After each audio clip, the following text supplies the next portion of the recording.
Central to mystical religions is the idea of sharing in the suffering of a deity. Orphism is a religion built upon the foundation of mysteries. According to Orphic belief, humans are a mixture of good and evil.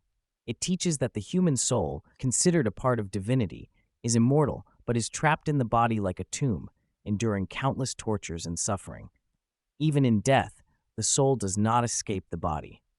The concept of the soul's immortality also introduces the idea that the soul can exist in different bodies over time.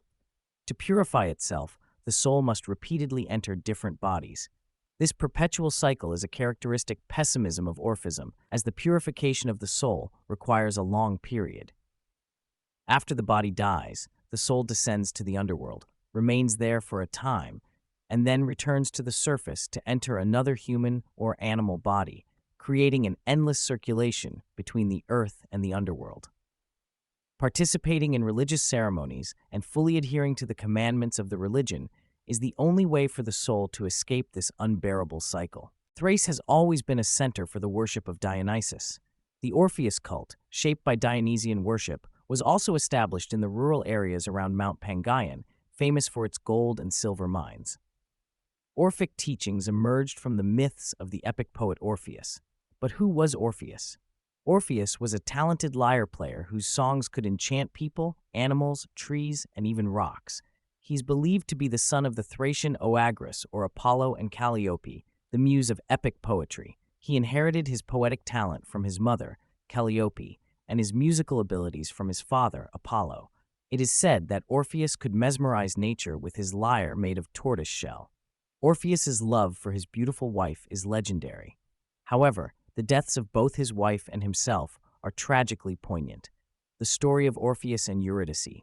Orpheus' beautiful young wife, Eurydice, was bathing in a river in Thrace one day when a shepherd named Aristaeus attempted to assault her and chased her. As Eurydice tried to escape, she stepped on a snake. The snake bit Eurydice, and she died immediately.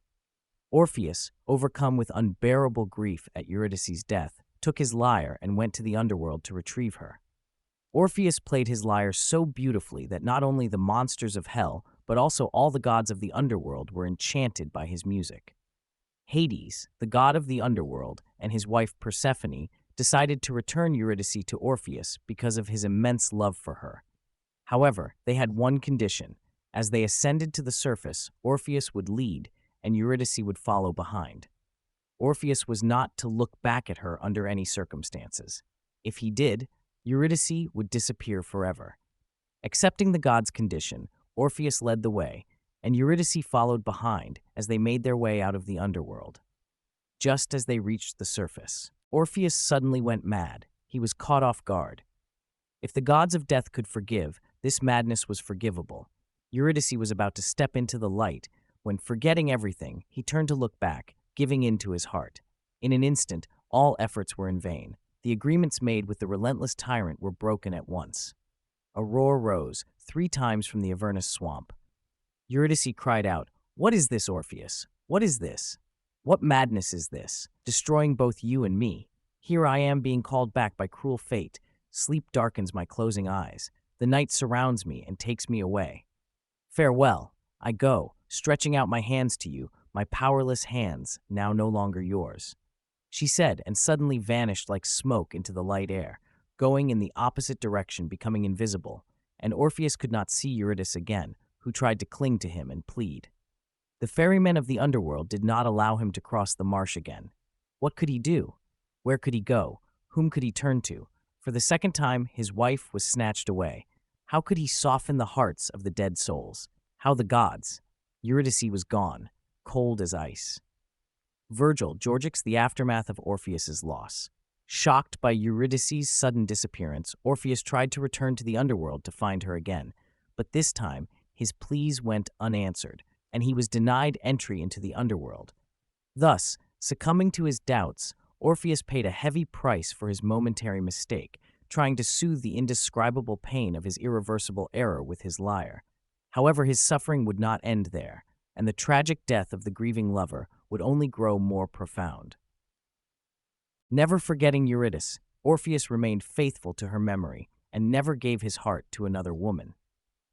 According to one legend, Thracian women, jealous of not being able to win the handsome Orpheus's love, considered his rejection an insult and tore him to pieces. The hatred Thracian women had for Orpheus is frequently mentioned, but the reasons for this hatred vary. According to some sources, because Orpheus never had relations with any women, he surrounded himself with young men, thus pioneering pederasty. Another myth links his death to a curse from Aphrodite. When Aphrodite gave her mortal lover Adonis to Persephone for safekeeping, she did not anticipate that Persephone would fall in love with him and refuse to return him. In the ensuing dispute between the two goddesses, Orpheus's mother Calliope was forced to act as arbitrator by Zeus's command. Calliope's decision to have Adonis spend 6 months with Aphrodite and 6 months with Persephone infuriated Aphrodite. Unable to take direct revenge on Calliope, she incited the Thracian women to fall in love with Orpheus, and when he rejected them, they tore him apart. Another version suggests that Dionysus had Orpheus killed by the Maenads because he worshipped the god Apollo. Yet another account states that Orpheus was struck by lightning by Zeus. Thank you for watching our video on the mystical religion of Orphism and the tragic love story of Orpheus and Eurydice. We hope you found it both enlightening and engaging. If you enjoyed this content and want to dive deeper into the fascinating world of ancient civilizations and history, please consider subscribing to our channel. By subscribing, you won't miss out on any of our future videos that explore the rich tapestry